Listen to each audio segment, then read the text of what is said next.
सुनो, तुम्हारे बाबूजी तो कब के गुजर गए। अब उनका जो सामान है वो पड़े पड़े कबाड़ा हो रहा है।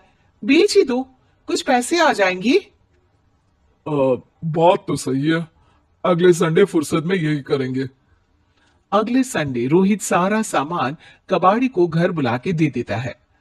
तभी उसकी नजर बाबूजी की पुरानी टीवी पर जाती है, जो इतने सालों तक कूड़े में पड़ी थी, फिर भी चमचमा रही थी। टीवी तो देखो, जैसे एकदम नई हो। हाँ, बाबूजी को टीवी देखना बहुत पसंद था। उनका सपना था कि वो टीवी पे आए। एक बार मौका भी था जब वो अपने गांव के गाने सुनाने किसी चैनल पर जाने वाले थे, पर मैं और मेरा भाई लड़ पड़े और बाबूजी को घर पर ही रुकना पड़ा। चला के देखें क्या? हाँ हाँ, क्यों नहीं, देख लेते हैं। पर शायद ही चले।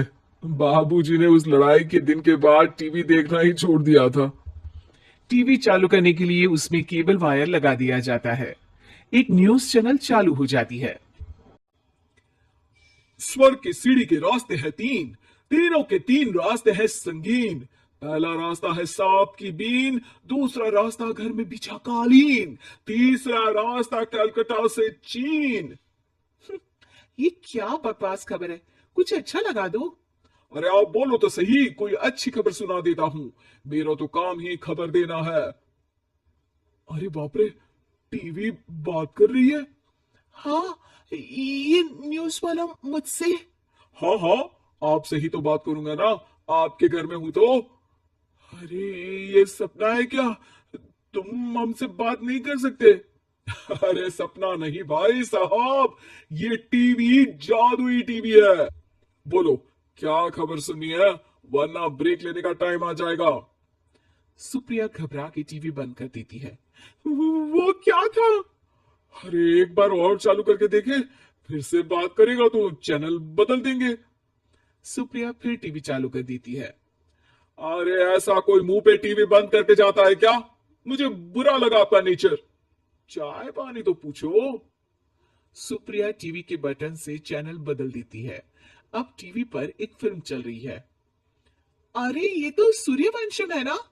हाँ, और ये ठाकुर को जहर की खीर दे दी और उसको पता भी नहीं है। ए भाई, खीर मत पीना, उसमें जहर है, मत पीना। ठीक है महाशय, जैसा आप कहें। हाँ। अरे, आपकी बात मान ली। पूरी पिक्चर ही अब तो बदल जाएगी। मतलब ये सच में जादुई टीवी है?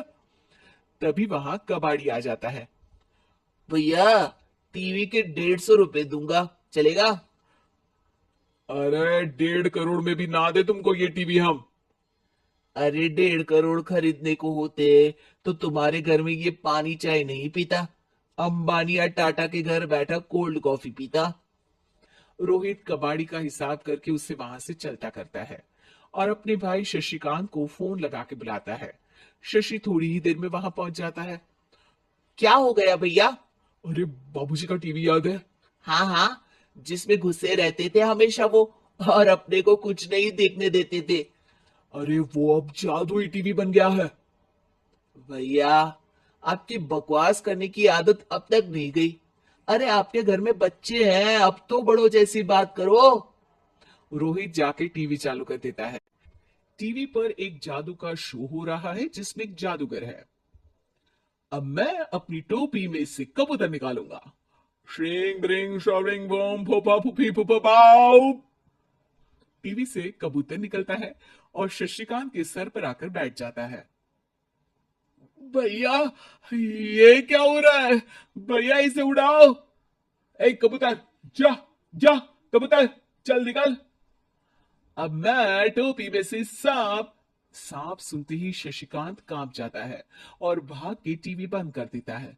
भैया, सॉरी भैया, मैं समझ गया ये सच में जादुई टीवी है, पर एक बार और ट्राई करते हैं। पर भाभी, कोई दूसरा चैनल लगा हुआ जिसमें डर ना लगे। सुप्रिया टीवी चला देती है और न्यूज लगा देती है। अरे कितने दिनों बाद मुझे याद आया। बताइए क्या खबर सुनाओ। और ये नया आदमी कौन है? ये मेरा भाई है, शशिकांत। ओह यस, वही है ना जिससे तुम लड़ लिए थे किसी बात पे, और तुम्हारे बुढ़ाओ पिताजी गुस्सा हो गए थे और टीवी को संन्यास दे दिया था। हैं? तुमको कैसे पता ये सब? इस टीवी में रहने वाले आदमी से लेकर कबूतर तक को तुम्हारे बाबूजी और तुम्हारी बातें पता है, इसीलिए तो ये जादुई टीवी है। ये टीवी क्या कर सकती है वैसे? तुम जो मांगो दे सकती है। कहानी बदल सकते हो, खबर बदल सकते हो, कोई चीज मांग सकते हो। अरे भैया, ये टीवी मैं लेके जा रहा हूँ। बाबूजी का लाडला तो मैं ही था ना। अरे ऐसे कैसे? मैं बड़ा बेटा था। अब तक मेरे घर में टीवी थी ना। अब तक कहाँ गए थे पिताजी के लाडले? तुम्हारी गलती का एहसास भी है। अरे भैया, ज्यादा ना बोलो वरना भूल गए आपके दांत तोड़ दिए थे मैंने उस लड़ाई में। मेरी बीवी के सामने मेरी बेइज्जती करता है। रुक। दोनों भाई हाथापाई पे उतर जाते हैं। रुक, बताता हूं तुझे कि कौन बड़ा है। अरे छोटे का दम तो देख लीजिए आप। ये खबर आपके बाबूजी को देता हूं। तभी टीवी अचानक बंद हो जाता है। अरे, शायद टीवी नाराज हो गया। और लड़ लो। आए बड़े खली बनने। टीवी से एक तेज रोशनी निकलती है और टीवी में बाबूजी दिखाई देते हैं। बाबूजी, आप? इतना चकरा क्यों रहा है? अपने बाप को नहीं पहचानता क्या? ये तो ऐसा ही है बाबूजी। प्रणाम बाबूजी। अरे चुप कर, तुम दोनों ही उल्टे हो। तुम्हारी वजह से मैंने टीवी में आने के सपने को छोड़ दिया, तुम्हारी लड़ाई की वजह से। और तो और, जितना मैं अपनी बीवी को नहीं देखता था उतना टीवी को देखता था, वो भी छोड़ दिया तुम दोनों की लड़ाई की वजह से। और अब मरने के बाद जब मैंने टीवी को जादुई टीवी बना दिया, तो भी तुम इसका फल लेने की जगह लड़ रहे हो। अरे तुम तो लायक ही नहीं हो। अब तुमको बाबा जी का ठुल्लू भी नहीं मिलेगा। बाबूजी चले जाते हैं। टीवी बंद हो जाता है। रोहित और शशिकांत गिड़गिड़ा के टीवी के सामने हाथ जोड़ के बाबूजी को बुलाते हैं, पर टीवी सिर्फ धुआं निकालता रहता है।